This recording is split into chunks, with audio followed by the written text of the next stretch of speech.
Could actually hear the snarling of the first boss, the Vanguard, through this area right here. You can hear him right now. Very intimidating. You can kind of see him through this glossy fog. These fog gates are actually, they split up different parts of the level. They sort of act as, not really checkpoints, but they factor into sort of the multiplayer experience and stuff like that. Anyways, that's enough about that. So here we have the Vanguard. Best thing to do against this guy is to stay behind him, and also be very careful about his axe, because it has a huge swiping range, and it will take you out in one shot, pretty much. In most cases. So yeah, make sure you're careful when fighting this guy. You have to always stay behind him. When he does this, where he flaps his wings, that's... if you can get him in a cycle of doing that over and over again, that is very suggested. Okay, I was lucky there. I wasn't supposed to go that way. But, yeah, he flaps his wings, but he's too flabby, so he just comes back down to earth. Again, not the smartest thing to do. I'm playing it very risky here. Okay. Oh, here he goes. You don't want to be close up when he does that. More or less, that's going to get you in a lot of trouble, but if you can get him into a cycle of doing this, just going in, attacking twice, and then running out, it's a very effective strategy for defeating the Vanguard. So yeah, this guy is kind of a, he's more or less a mood setter for how the rest of the game is going to be. This is where the game explains to you, it's not screwing around, it's going to kick your ass. It's going to kick it hard. Luckily, though, well, I'm not going to say anything. Because if I fail, I don't want to, have it be because I got cocky and jinxed myself.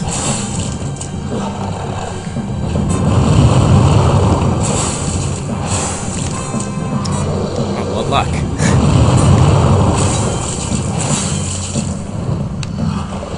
Oh god. Okay.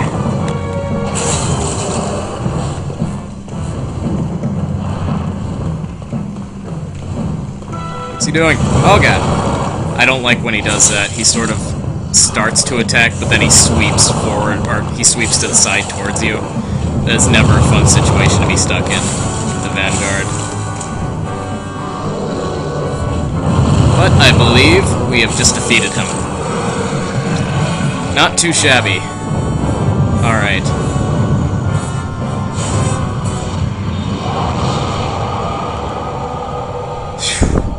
For our troubles, we get a secret archstone.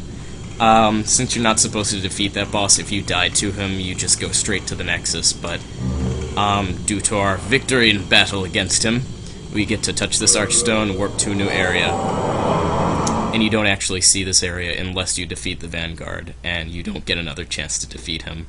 You only get to go through that area once. If you fail, you just start off with the game.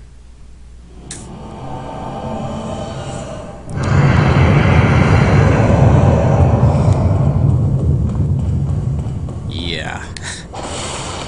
You can tell we're not in a good situation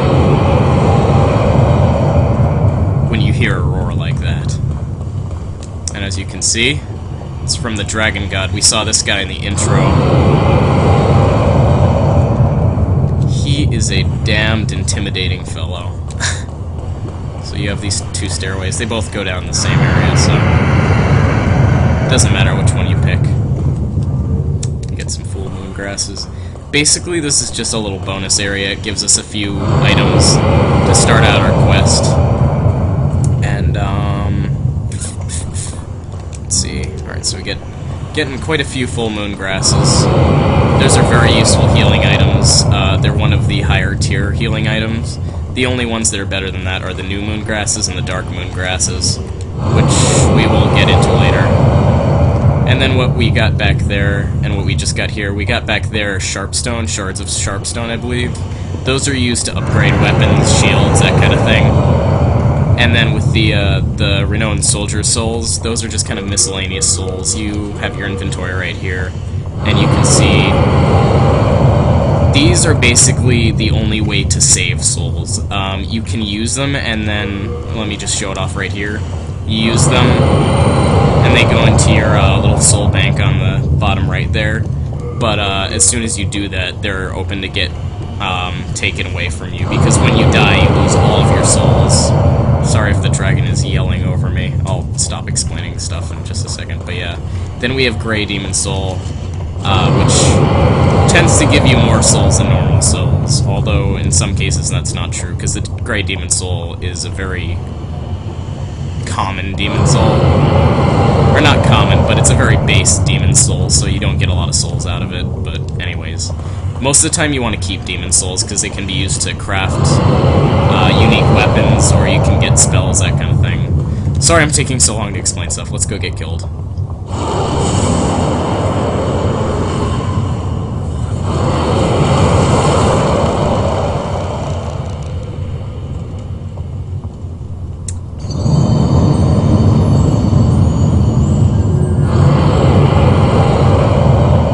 Basically, if the message didn't sink in from the Vanguard, the Dragon God goes on ahead and gives you a personal trip to the Nexus. Like so.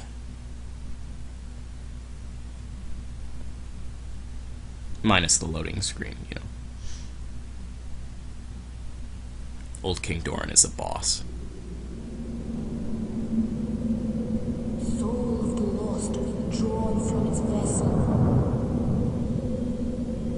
Let strength be granted so the world might be mended. Soul of the lost withdrawn from its vessel. Let strength be granted so the world might be mended. So the world might be mended.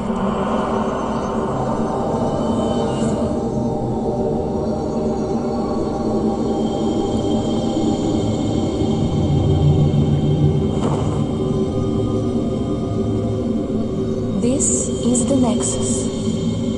It holds together the northern land of Boletaria.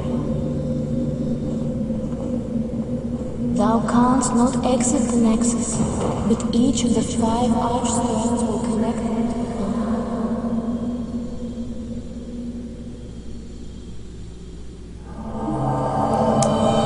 the... You have died, and the Nexus has trapped your soul. You cannot escape the Nexus. However, by capturing demon souls, you can reclaim your physical body. So basically, having died, we are now in soul form. What soul form does, it does a few things. A bit of a cool little special effect, since we don't have any material form anymore. Although we have our soul form, we can still run around like this. We don't make sound. We don't make sound when we dodge roll, we don't make sound when we're running around, walking around, whatever. Although our weapons will still make sound. So there's that, at least. Anyways, on to the more important differences. You can see at the top left there our health has been halved. We can find a ring that'll give us 25% of our health back when we're in soul form, so it'll only be a 25% loss. We'll still have 75% of our max health, but that's one of the negative aspects of being in soul form. One of the positive aspects is that we do a greater deal of damage to enemies, so it makes things easier to kill, but at the same time it's also easier to get killed. Anyways, as you can see, this is the Nexus. It's sort of this stronghold that most of the people who have escaped the demons of Boletaria, or who have died like us and ended up like this guy or me, they are more or less just trapped here until the colorless fog is swept past and Boletaria is safe again. That kind of thing. It's all very crazy and it's pretty interesting. The game is very subtle with its story, but there's a lot of it to be told from each area. But yeah, let's go on ahead and talk to this guy. Well, you slipped through the fissure too, did you? You came for demon souls? Or to save this land and be remembered as a hero? Hunting for demons? Try one of the archstones. Now go. So, that is why you came, is it not? To this accursed Boletaria? So yeah, this guy's a bit of a sourpuss. But he explains to us that these archstones, these very tall, towering rocks, they take us to the different worlds in Boletaria. Right now, though, we can only go to that